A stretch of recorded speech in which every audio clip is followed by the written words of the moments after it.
On se pose tous la question, hein? Quand est-ce que ça va finir? Quand est-ce qu'on va, vous vous rappelez du geste de M. Arruda, aplatir la courbe, voir l'espoir au bout et sentir qu'on s'en sort? Quand est-ce qu'on va arriver au moment où on va dire, bon, on peut recommencer à vivre de façon un peu plus normale? Pas évident à prédire. On sait que le gouvernement est assez discret là-dessus, mais M. Legault nous a dit hier, dans les prochains jours, on va vous sortir un scénario possible de ce qui pourrait se passer. On va essayer d'y voir un peu plus clair avec Jean Barbeau, qui est microbiologiste et responsable de la prévention et du contrôle des infections à l'Université de Montréal. M. Barbeau, bonjour. Bonjour. D'abord, comme spécialiste, là, la façon dont ça se passe au Québec présentement, ça vous donne quoi comme impression? Nous, on voit une courbe qui monte comme ça. Là. Vous, comme spécialiste, ça vous donne quoi comme impression? Bien, écoutez, les impressions, c'est une chose. Il faut bien comprendre que la courbe n'existe pas réellement. C'est une courbe que l'on découvre au fil du temps.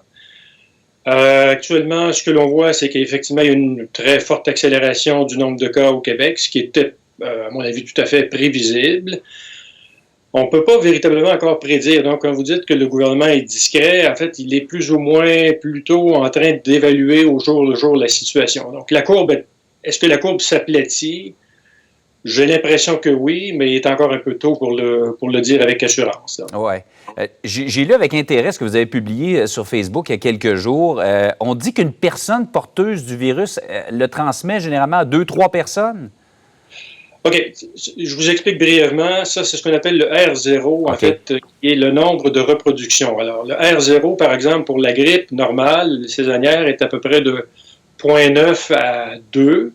Pour le COVID, la courbe, le R0 est de 2 à 3. Donc, une personne en infecte 2 ou 3, et ainsi de suite. Donc, il va toujours y avoir une accélération éventuellement, parce que là, ça va partir. Puis, alors, l'idée avec toutes les méthodes de confinement que l'on a présentement, de distanciation sociale, c'est d'essayer de ramener le R0 le plus bas possible. Autrement dit, par exemple, le partir avec 3, et d'essayer de le ramener, par exemple, à 1,5. Alors, une personne va en infecter une personne et demie ou quelque chose du genre, là, avec le temps. Donc, plus on va ramener le R0 bas, moins il va y avoir une propagation et plus on va la ralentir, cette courbe-là. OK. Et le temps joue pour nous, c'est-à-dire qu'à mesure qu'on va avancer dans le temps, on va avoir de plus en... Bien, c'est une bonne et une mauvaise nouvelle. On va avoir de plus en plus de gens qui vont l'avoir contracté et qui vont avoir développé une défense naturelle. Alors là, c'est ça. Il y a plusieurs facteurs qui vont jouer dans le ralentissement de cette courbe-là et qui fait qu'à un moment donné, il va y avoir une période d'inflexion de la courbe où on va se retrouver avec un plateau et éventuellement, ça va commencer à diminuer. Alors évidemment, il y a la distanciation qui va jouer. Il y a des personnes qui vont rester chez eux qui ne seront pas en contact avec le virus. Mais par contre, il va y avoir une bonne portion de la population qui va avoir été en contact avec le virus en question et qui vont fort probablement développer une immunité. Donc, graduellement, il va y avoir une augmentation de ce nombre de personnes qui sont immunisées et qui va jouer, en fait, essentiellement le rôle d'une distanciation sociale sans avoir à rester nécessairement chez eux. Évidemment, la distanciation sociale va rester encore pendant peut-être plusieurs semaines, peut-être une couple de mois encore. Il va y avoir éventuellement une diminution des désagréments pour la population, mais il faut considérer que le virus va continuer à circuler à tout le moins jusqu'à ce que le vaccin soit disponible. C'est ça, c'est ce que j'allais vous dire. D'ici à la fin de l'année, on va être pris avec ça, là, parce qu'on parle peut-être d'un vaccin dans quelques mois qui va être prêt. En attendant que des gens l'aient eu et développé une immunité, que le vaccin arrive, là, on va commencer à reprendre le dessus, mais ça va aller à la fin de l'année.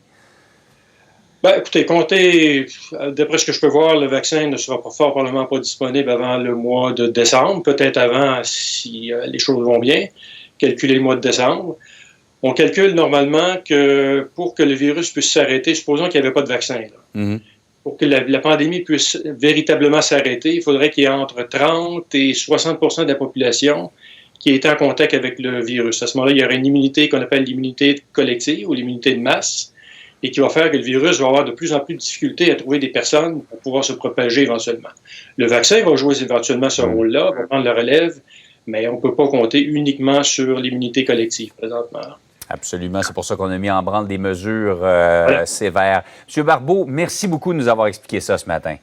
Ce fut un grand plaisir. Passez une belle journée. Bonne journée à vous aussi.